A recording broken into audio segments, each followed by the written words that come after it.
Bismillahirrahmanirrahim. Assalamualaikum warahmatullahi wabarakatuh.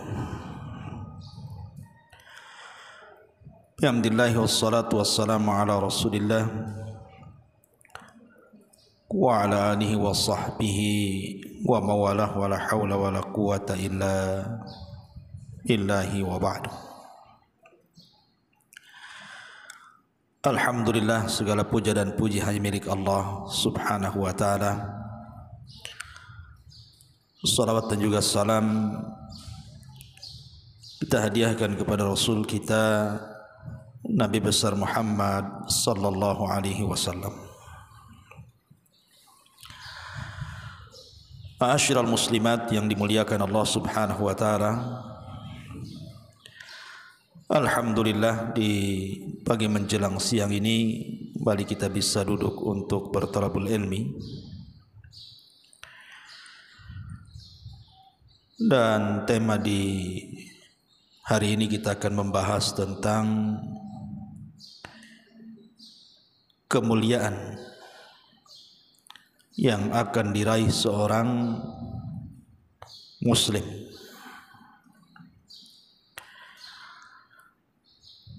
Ma'asyiral muslimat yang dimuliakan Allah subhanahu wa ta'ala, di dalam Al-Quranul Karim Allah subhanahu wa ta'ala mengatakan, man kana yuridul izzata falillahil izzatu jami'ah. Barang siapa yang mencari kemuliaan, maka kemuliaan itu semuanya milik Allah subhanahu wa ta'ala. Artinya siapapun yang mencari kemuliaan di hadapan Allah subhanahu wa ta'ala, maka dia akan dapat kemuliaan itu. Dan siapapun yang mencari kemuliaan kepada selain Allah subhanahu wa ta'ala, maka selamanya tidak akan mendapatkan kemuliaan itu. Karena siapapun yang Allah subhanahu wa ta'ala muliakan, maka tidak ada manusia yang sanggup merendahkannya. Tapi siapapun yang direndahkan Allah subhanahu wa ta'ala, maka tidak ada satupun manusia yang mampu mengangkat kemuliaannya. Oleh karena itulah maka muliakan diri kita dengan terus bergantung kepada Allah. Jangan pernah memuliakan diri kita dan bergantung kepada selain Allah subhanahu wa ta'ala. Ma'asyiral muslimat yang dimuliakan Allah subhanahu wa ta'ala, inilah tema yang kita akan angkat di pagi hari ini, mencari kemuliaan. Di dalam Al-Quranul Karim Allah subhanahu wa ta'ala berfirman, kuntum khaira ummah ukhrijat linnasi ta'muruna bil ma'ruf wa tanhauna 'anil munkar. Kalian adalah sebaik-baik umat, kata Allah, yang Allah subhanahu wa ta'ala keluarkan kepada manusia. Artinya kita umat Islam, umat Nabi sallallahu alaihi wasallam adalah umat terbaik dari seluruh umat-umat yang ada. Dari sini Allah katakan, wala tahinu wala tahzanu wa antumul a'launa in kuntum mu'minin. Dan janganlah kalian merasa lemah dan jangan pula merasa sedih, sebab kalian adalah paling tinggi derajatnya jikalau kalian beriman kepada Allah azza wa jalla. Jadi kita ini makhluk atau manusia yang Allah subhanahu wa ta'ala keluarkan di akhir zaman dan mendapatkan kemuliaan karena menjadi umat Rasul, dengan syarat tentu beriman kepada Allah subhanahu wa ta'ala. Ma'asyiral muslimat yang dimuliakan Allah Azza wa Jalla, dahulu di zaman para sahabat ada seorang sahabat namanya Abdullah ibn Khudzafah As-Sahmi.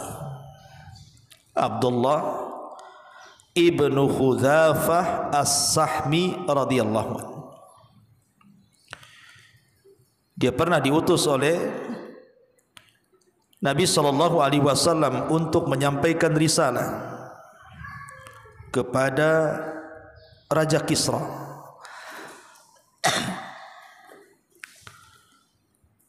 Tetapi ada sedikit kisah yang menarik daripada Abdullah ibn Khudzafah ini. Ketika dia menjadi tawanan tentara Romawi, di mana dia dan pasukan kaum muslimin yang di bawah kepemimpinannya itu tertawan semuanya. Akhirnya kemudian dia dipaksa untuk masuk ke agama Nasrani. Abdullah ibn Khudzafah ini dipaksa untuk menjadi Nasrani, tapi dia menolaknya. Karena bagi dia itu Islam adalah agama yang satu-satunya yang mengangkat derajat kemuliaan siapapun. Sebagaimana Umar bin Khattab radhiyallahu anhu mengatakan, barang siapa yang hendak mencari kemuliaan, maka carilah dalam Islam. Karena siapapun yang mencari kemuliaan di dalam Islam, di luar Islam, maka dia tidak akan mendapat kemuliaan itu. Karena beliau mengatakan, innallaha a'azzana bil Islam wa man yabtaghi izzata ghaira ma a'azzana Allah adzallana Allahu, kata Umar. Allah sudah memuliakan kita dengan Islam, maka siapapun yang mencari kemuliaan di luar daripada Islam, maka Allah akan hinakan. Jadi Abdullah ibn Khudzafah ini ketika disuruh untuk masuk Nasrani, dia menolak. Akhirnya kemudian karena dia menolak, dia pun diancam akan dibunuh. Dengan cara apa? Dengan cara disediakan oleh Jenderal Romawi itu satu bejana yang berisi dengan minyak yang sedang mendidih. Kemudian didatangkan kaum muslimin yang ikut tertawan dengan Abdullah ibn Khudzafah ini sekitar 30 orang. Kemudian dilempar satu persatu ke dalam penggorengan itu. Subhanallah. Tidak ada satupun sahabat Nabi SAW di bawah kepemimpinan Abdullah ibn Khudzafah yang murtad. Dilempar satu-satu. Sampai ketiga tidak ada lagi dari tawan yang dilempar itu, giliran Abdullah ibn Khudzafah. Karena ketika itu Abdullah ibn Khudzafah menangis melihat rekan-rekannya dimasukkan ke dalam penggorengan dan mati seketika. Jadi yang membawa Abdullah ibn Khudzafah, pengawal Raja Romawi ini, Jenderal Romawi ini, melaporkan bahwa Abdullah ibn Khudzafah menangis. Dikiranya Abdullah ibn Khudzafah ini ketakutan dan siap masuk ke agama Nasrani.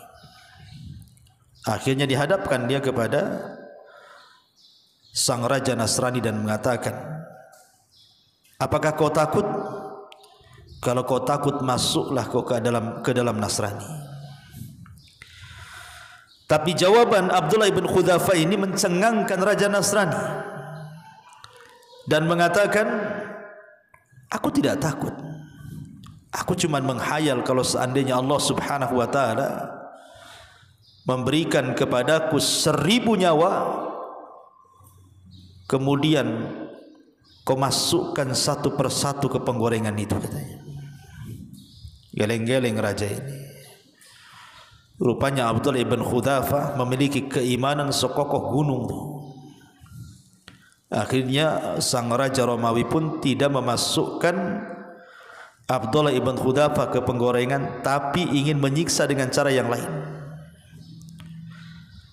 Kata sang raja, masukkan ia ke dalam sel, ke dalam penjara.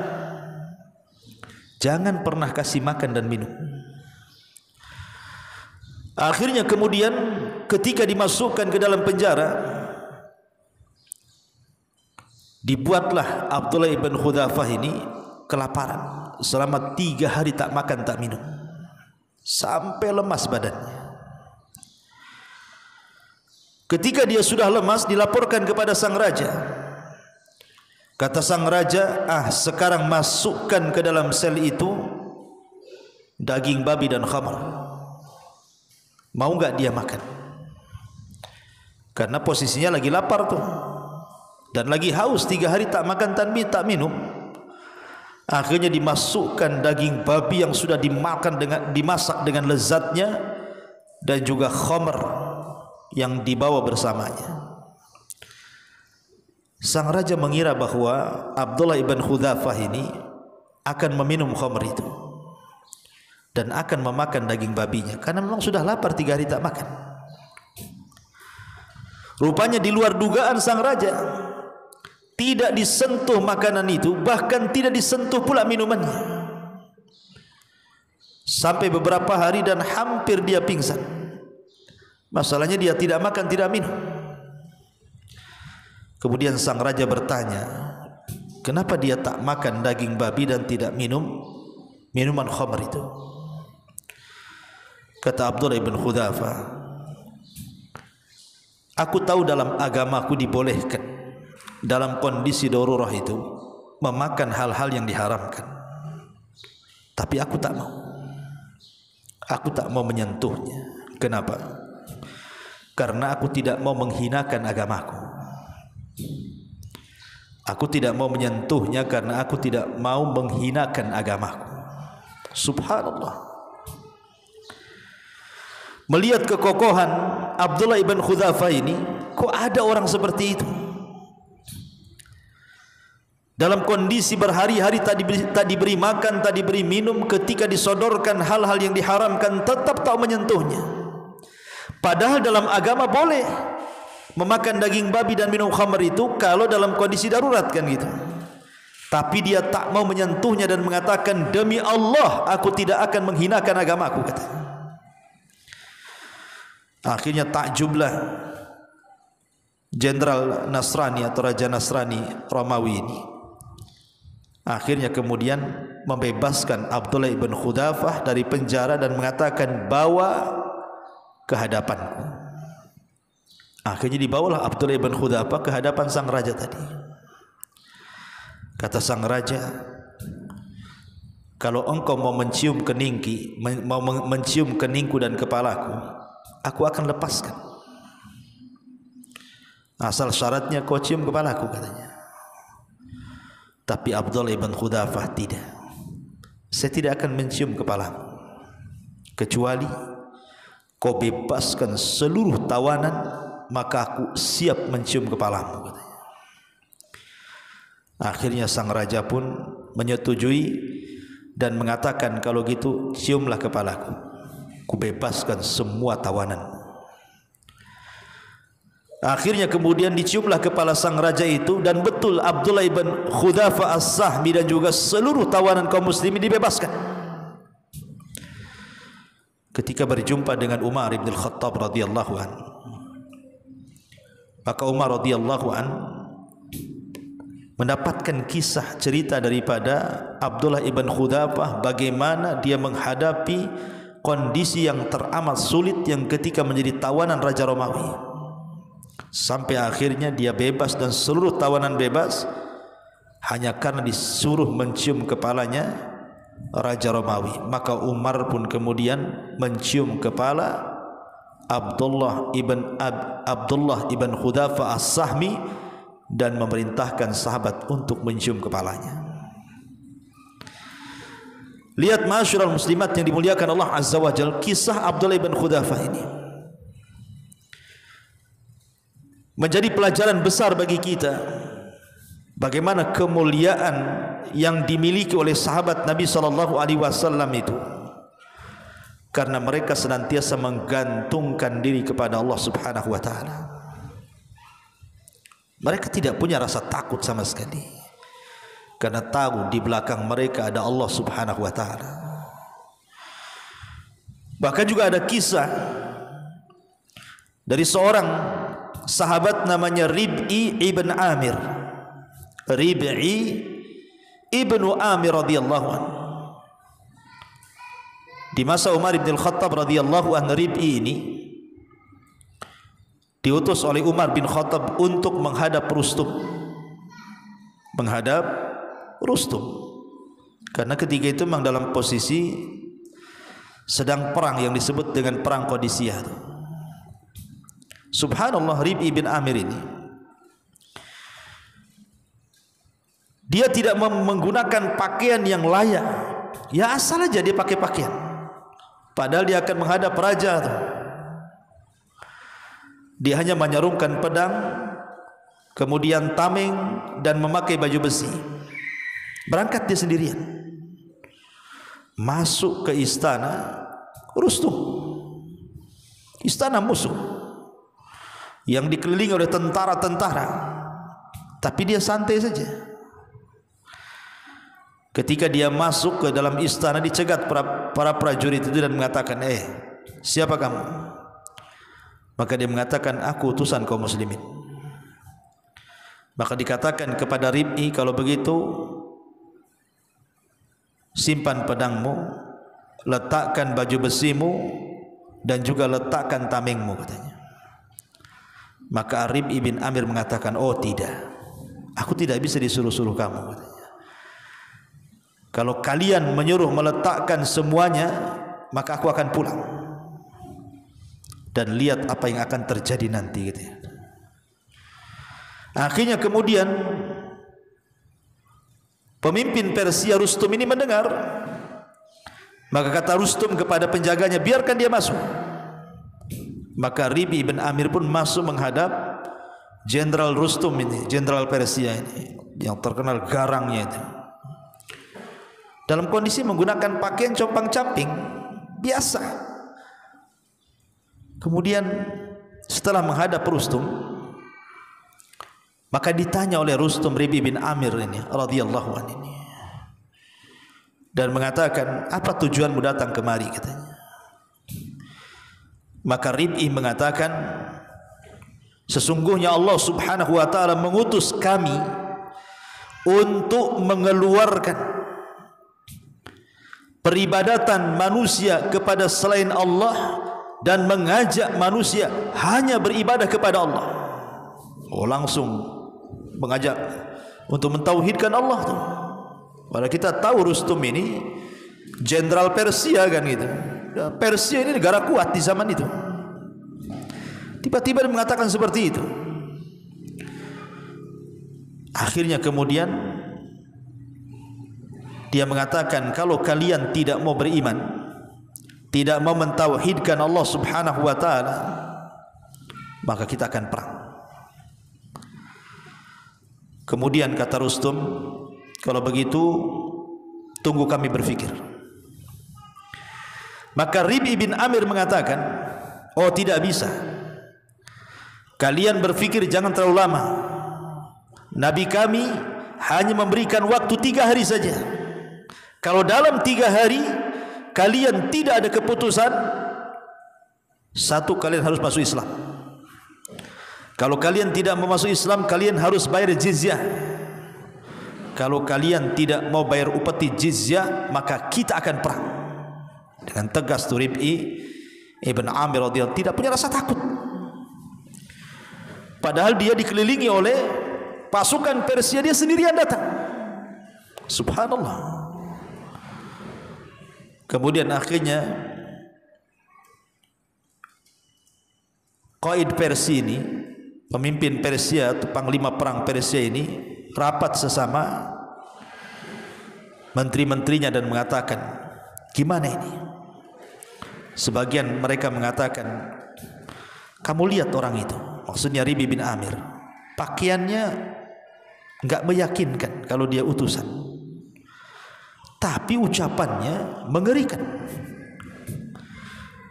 Pakaiannya enggak meyakinkan dia utusan, tapi ucapannya luar biasa, menggertakkan.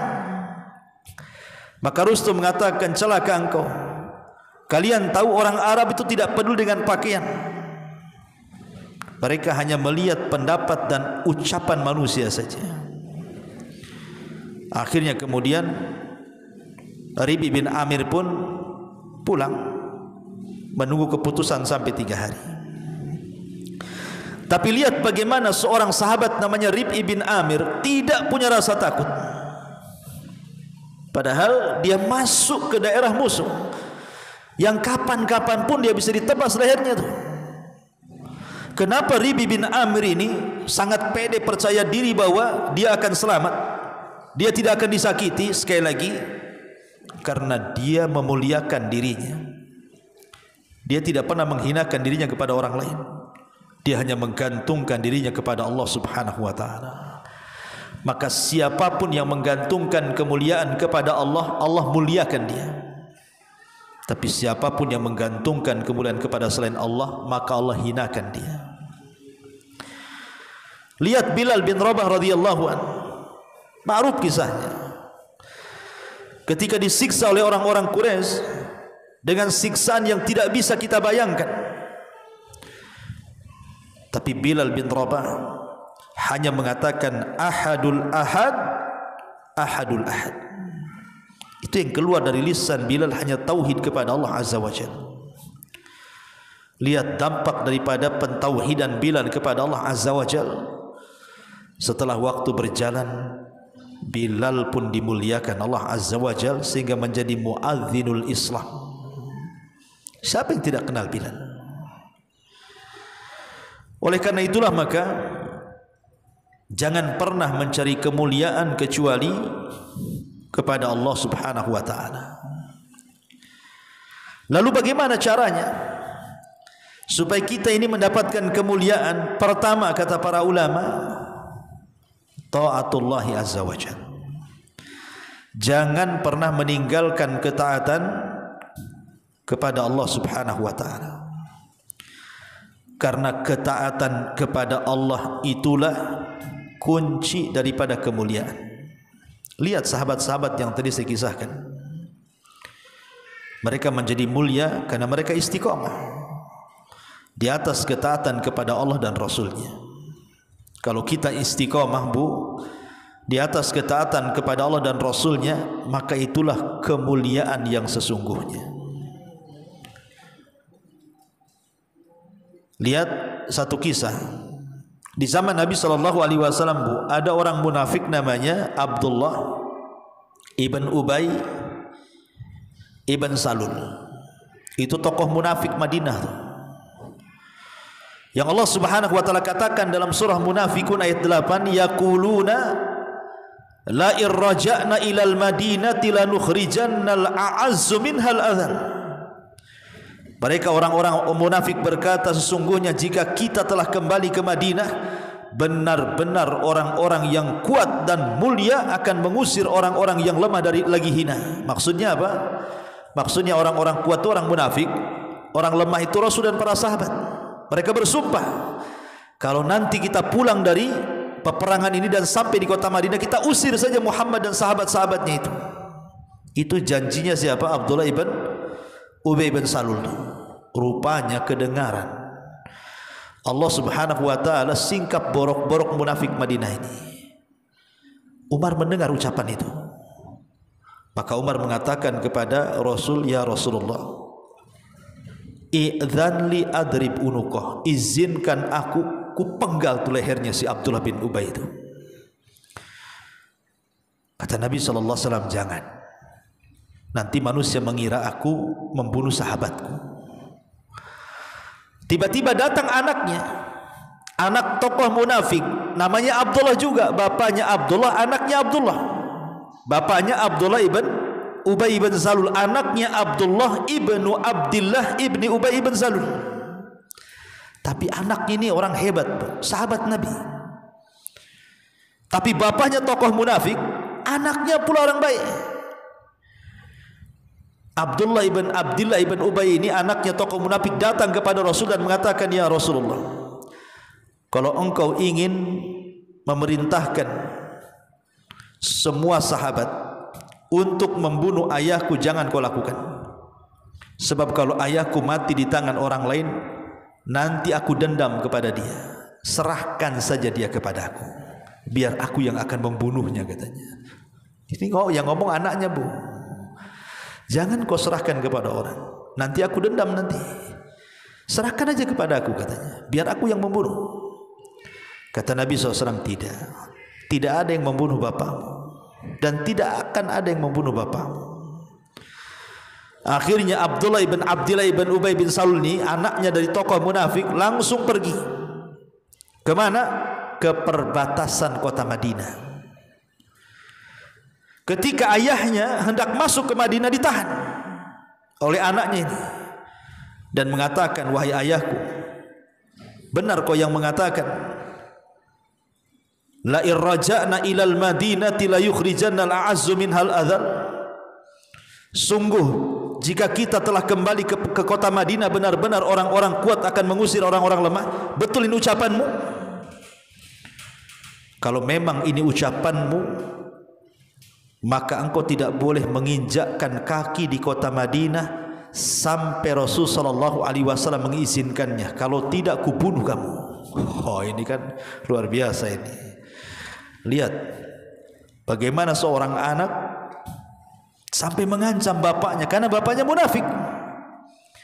Bapaknya selalu menghina Allah dan Rasulnya. Makanya dia mengatakan, jangan pernah kau langkahkan kakimu masuk ke kota Madinah, kalau tidak kubunuh kamu. Sampai ada perintah dari Nabi SAW. Itulah kemuliaan. Kemuliaan yang luar biasa adalah ketaatan kepada Allah dan Rasulnya. Ini yang pertama. Yang kedua, al-ya'su amma fi aidin nas. Kalau ingin mulia, Bu, jangan pernah memandang apa-apa yang di tangan manusia. Jangan pernah terpikirkan dan terkhayalkan apa-apa dari kenikmatan dunia yang ada pada manusia. Percayalah diri kepada Allah Subhanahu wa ta'ala.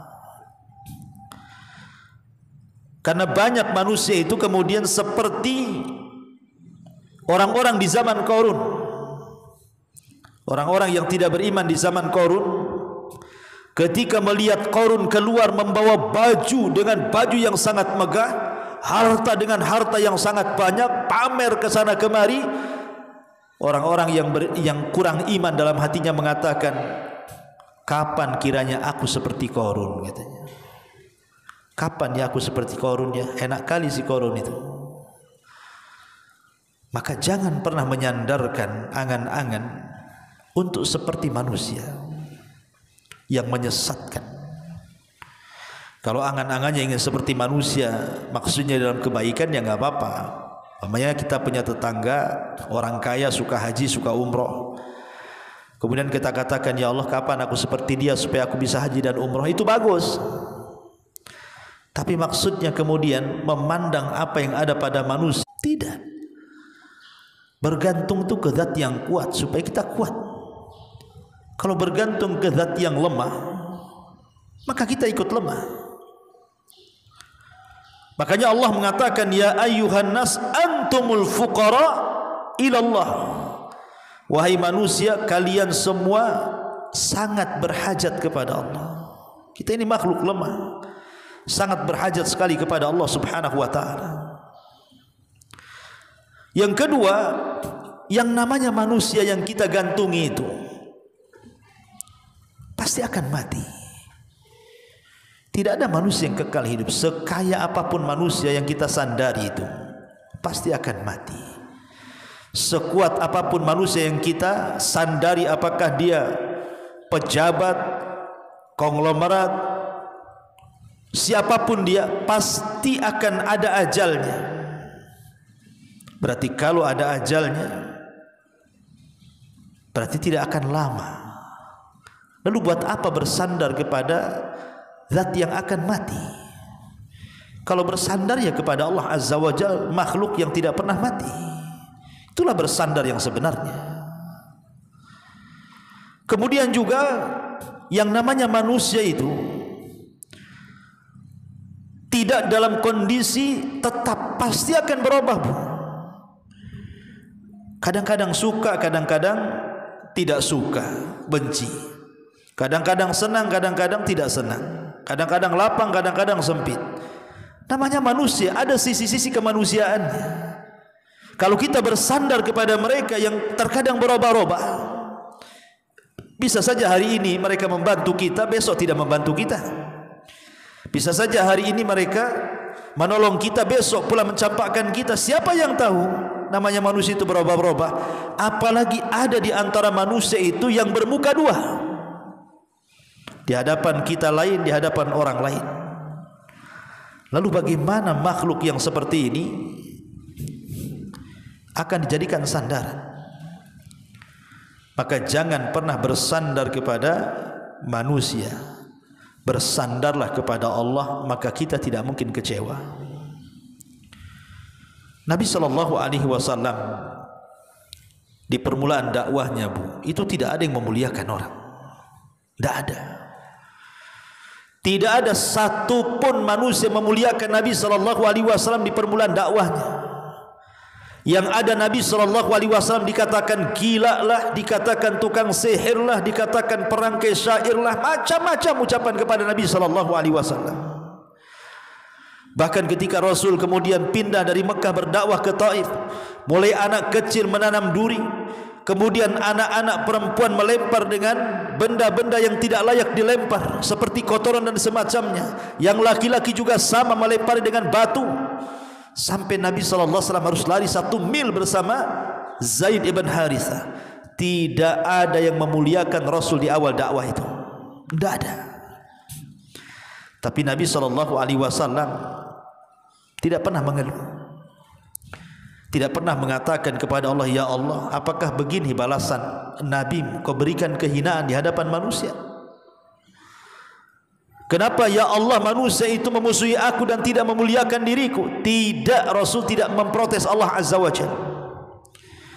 Nabi hanya mengadukan perkaranya dan mengatakan di hadapan Allah Subhanahu wa taala, kata Nabi SAW, Allahumma ilaika ashku dha'fa quwwati.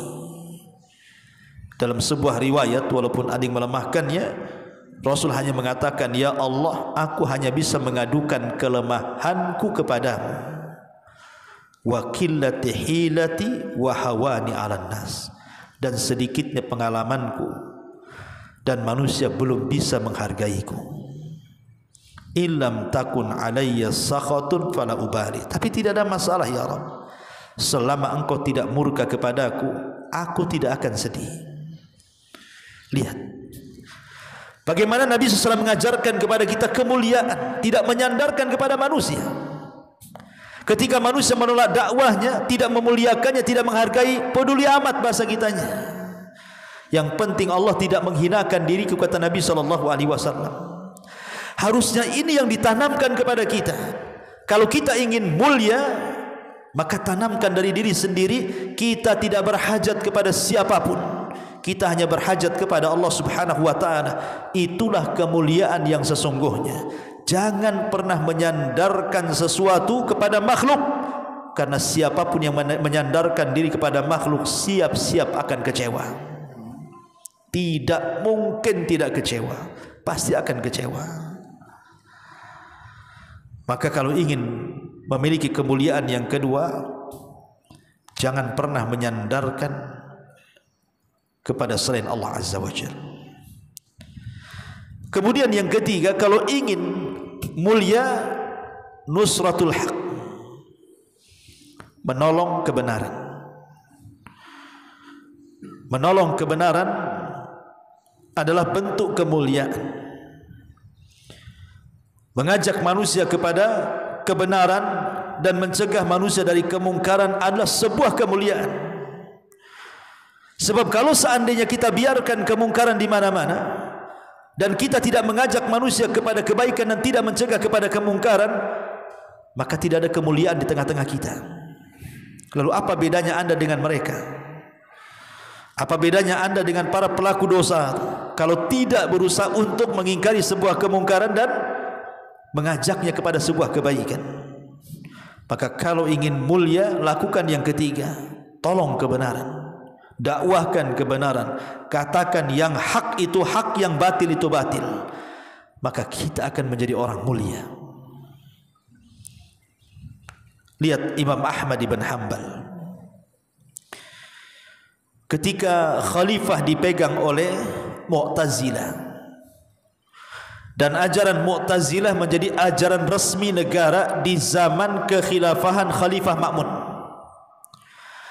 Kemudian Khalifah Ma'mun memaksakan agar seluruh rakyat di Baghdad dan juga di sekitarnya di bawah kekuasaan Khalifah Ma'mun wajib berakidah Mu'tazilah. Kalau tidak, ditangkap, dipenjara, sampai kepada ulama-ulama ahli sunnah. Akhirnya dengan berjalannya waktu, satu persatu ulama ditangkap, satu persatu ulama ditangkap. Kemudian dipaksa dan disiksa supaya mengatakan Al-Quran makhluk, yang merupakan akidah asasnya orang Mu'tazilah. Kalau tidak mengatakan Al-Quran makhluk, maka mereka akan disiksa dan tak segan-segan akan dibunuh. Sehingga banyak para ulama ahli sunnah mati di zaman itu. Muhammad ibn Nuh mati dalam penjara. Al-Imam Al-Buaiti, temannya Imam Syafi'i, mati dalam penjara. Al-Imam Nu'aim ibn Hammad, seorang pakar sejarah, meninggal di penjara. Bahkan sangat menyeramkan karena tidak dimandikan, tidak dikafankan, tidak disolatkan, langsung dikuburkan begitu saja. Banyak para ulama yang mereka terluka, disiksa habis-habisan, dibunuh jiwanya. Termasuk juga Imam Ahmad ibn Hanbal, tidak lepas daripada siksaan penguasa Mu'tazilah di zaman itu. Tapi Imam Ahmad tetap menyerukan Al-Quran kalamullah, bukan makhluk. Tetap menyerukan akidah ahli sunnah wal jamaah, walaupun harus disiksa dan dipenjara, tapi dia terus mendakwahkan dakwah hak, mengatakan Mu'tazilah kelompok sesat. Al-Quran bukan makhluk, Al-Quran kalamullah, dan siapapun yang mengatakan lafaz Quran makhluk, dia Jahmiyah, kata beliau. Seiring waktu, akhirnya ketika Wasik meninggal dunia, digantilah kekuasaan oleh Al-Mutawakkil, dan Allah takdirkan Mu'tazilah hilang, naiklah ahli sunnah wal jamaah dan Imam Ahmad dimuliakan. Begitulah orang-orang yang menolong kebenaran, satu hari pasti dimuliakan. Makanya ketika di zaman Khalifah Ma'mun, Imam Ahmad itu ketika hendak diseret ke hadapan Khalifah Ma'mun, dia berjumpa di tengah jalan Farasdak, seorang penyair, orang Badui. Ada yang mengatakan ya penyair biasa, dan mengatakan, ya Ahmad, la takhaf, jangan takut. Kalau engkau mati, maka engkau akan mati syahid. Kalau engkau hidup, maka engkau akan hidup mulia. Tapi kalau engkau tidak mati syahid, tidak hidup mulia, kau akan mati juga. Tinggal milih, mati syahid atau hidup mulia. Maka ucapan itulah menjadi cambukan bagi Imam Ahmad untuk tetap istiqomah di atas kebenaran. Akhirnya dia berdoa kepada Allah, ya Allah, jangan pertemukan Ma'mun dengan wajahku. Subhanallah. Ketika Imam Ahmad berdoa seperti itu, doa orang yang didolimi mustajab. Sebelum berjumpa Imam Ahmad dengan Khalifah Ma'mun, tiba-tiba Ma'mun meninggal karena terkena doa Imam Ahmad ibn Hanbal. Ini yang ketiga. Kalau ingin mulia, maka nusratul haq, tolonglah kebenaran itu. Dan yang terakhir, ikramun nas, muliakan manusia. Kalau kita ingin mulia, muliakan manusia. Kalau kita ingin disayangi manusia, sayangi manusia. Irhamu man fil ardi sayarhamukum man fis sama. Sayangi orang-orang yang di bumi, nanti di langit akan menyayangi kamu. Artinya kalau ingin kita mulia, muliakan orang. Tapi kalau kita tidak memuliakan orang, jangan harap kita punya kemuliaan. Berapa banyak orang-orang yang menghina orang lain, akhirnya Allah datangkan orang yang menghina dia. Betapa banyak orang-orang yang merendahkan orang lain, akhirnya Allah mengutus orang merendahkan dirinya. Kama tadinu tudan. Sebagaimana kita memuliakan orang, kita dimuliakan. Sebagaimana kita menghinakan orang, kita akan dihinakan. Maka kalau ingin mulia, muliakan manusia. Maka dengan itulah kemuliaan akan diraih. Inilah kata para ulama 4 perkara. Kalau ingin menjadi mulia, pertama istiqomah di atas ketaatan kepada Allah. Yang kedua, jangan memandang manusia, apalagi bersandar kepada mereka. Kemudian yang nomor 3, tolonglah kebenaran. Dan yang terakhir, muliakan manusia. Inilah kunci kemuliaan. Dan jangan menyandarkan kemuliaan kepada yang tidak mengantarkan kita kepada kemuliaan. Seperti apa? Seperti orang menyandarkan kemuliaan kepada harta. Lihat Qarun, ketika dia menyandarkan kemuliaan kepada hartanya, sombong dia. Allah katakan fa khassafna bihi wa bidarihi al-ardh. Kami tenggelamkan Qarun dan seluruh kekayaannya. Ketika Fir'aun menyandarkan kemuliaannya kepada kekuasaannya, sombong dia dengan kekuasaannya, maka Allah katakan fa'aghraqnahu wa junudahu. Kami tenggelamkan si Fir'aun dan seluruh bala tentaranya. Ketika Namrud menyandarkan kemuliaannya kepada kekuatan tentaranya, bahwa dia tidak bisa dikalahkan, dan dia katakan di hadapan Ibrahim, ana uhyi wa umit, saya bisa mematikan dan menghidupkan. Allah kirim satu nyamuk dan Allah sarangkan di otaknya. Nyamuk itulah penyebab kematiannya. Namrud, raja dunia, dibunuh oleh seekor nyamuk yang bersarang di kepalanya. Ketika kemuliaan itu disandarkan kepada anak-anak, seolah-olah anak-anaknya sukses, bisa membantunya. Sekarang anak dia sudah jadi menteri, sudah jadi ini, jadi itu. Lihat Al-Walid ibn Mughirah, ketika menyandarkan kemuliaannya kepada anak-anaknya, kepada kesehatannya, maka Allah mengatakan sa'uslihi saqar, kami akan masukkan si Walid ke neraka saqar. Jadi kemuliaan itu bukan ada pada harta, bukan ada pada pangkat dan kekuasaan, bukan ada pada kekuatan harta, pasukan dan yang semacamnya, tidak pula pada keturunan ataupun pada kesehatan. Karena itu semua selama ada di dunia ada batas waktunya. Kita lihat di sekeliling kita, orang yang dulunya kaya tiba-tiba bangkrut. Ada orang di sekeliling kita yang dulunya kuat, kekar, binaraga, akhirnya di kursi roda. Kita lihat orang-orang yang dulunya menjadi menteri, akhirnya purnawirawan, setruk di pembaringannya, tak jadi apa-apa, tak dihormati pun. Lalu apa yang dibanggakan? Lihat yang berbangga dengan anak-anak yang ditelantarkan, didurhakai oleh anaknya. Selama hidup di dunia itu pasti ada batas waktu tuh. Tetapi kemuliaan yang Allah Azza wa Jalla miliki tidak akan ada batas waktunya. Allah kalau sudah memuliakan kita di dunia, pasti Allah akan muliakan kita juga di akhirat.